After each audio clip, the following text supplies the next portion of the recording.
Hello there, and welcome to the Marketing SOS Show. I am your host, Eric Key. This is the show where I help you, or listeners like yourself, with whatever marketing questions they may have. From small mom-and-pop businesses to corporate marketers looking for a little bit of help. I'm here for you, whatever it is that you got.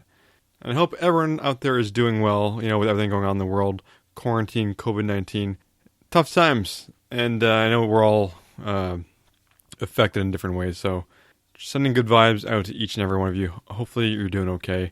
But on today's episode, we have a question from Martin, who's wondering whether or not his company is unique in terms of how it does marketing compared to other companies out there in the marketplace. Now, the reason Martin is asking this is, it's his first job, and he's specifically in the legal industry. So like lawyers, things like that. So he wants to know whether what he faces every day is normal or not. So let's hear from Martin just after this.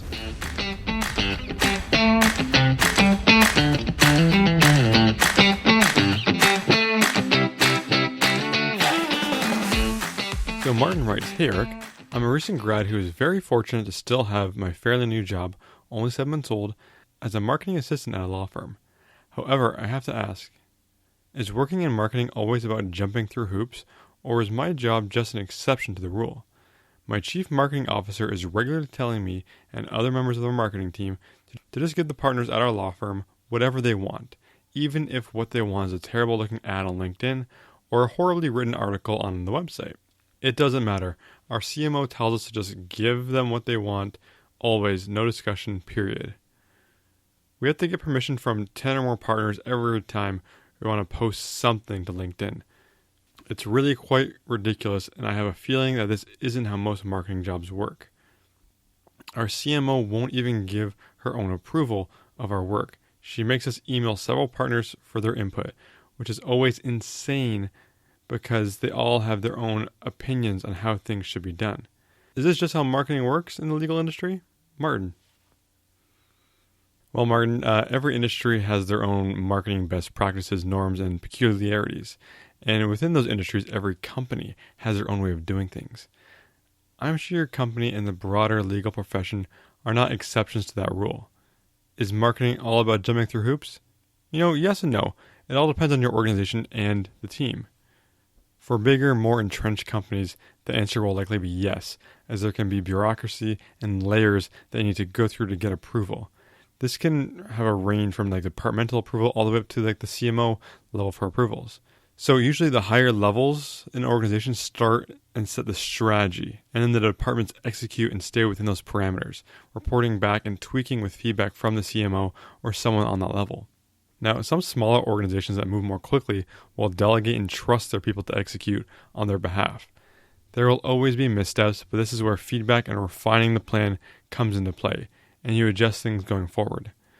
Now, your CMO or your chief marketing officer does seem completely apathetic to what your team is working on. There could be many reasons for this, ranging from they just don't care to, they have tried to exert more control, but have already lost this battle with partners, and they're kind of resigned to cash in that fat CMO check and keep the partners happy. Now, with the legal profession, partners do expect a certain level of control over things, especially if that's their name on the door.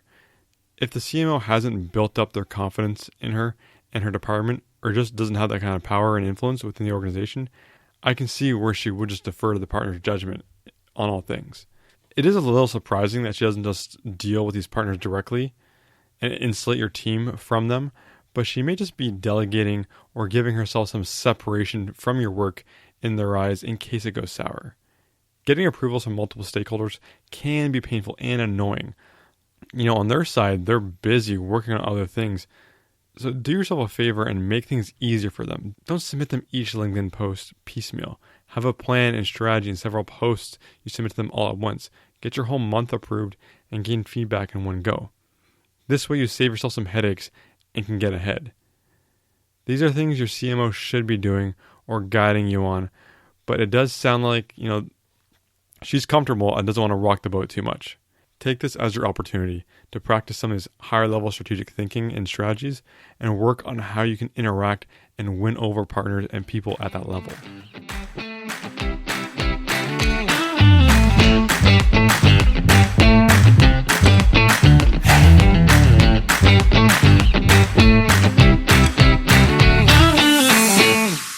So Martin, thank you so much for the question.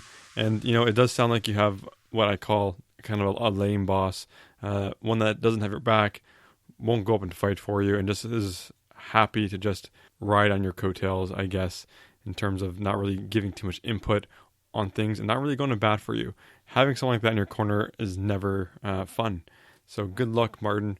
Honestly, I think this is a great opportunity for you to rub shoulders with those partners and build up your reputation.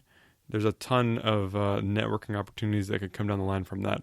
Especially, some of these law partners move around or leave different companies, start their own. So who knows? Maybe one could start one up and might be looking for a sharp marketing person to take with them. So Martin, thank you for the question. And for those out there listening, if you have a question for me, it's easy. Drop me a line at eric@marketingsos.ca. I'm here to help you in whatever way I can. And if you could help me out by leaving the show a positive ratings and review in Apple Podcasts or whatever podcast player you listen to, that really goes a long way to help the show out and helps me keep doing this week in, week out, month after month. So thank you so much for that. Thank you so much for listening. Once again, my name is Eric Yee, and with that, I'll talk to you next time.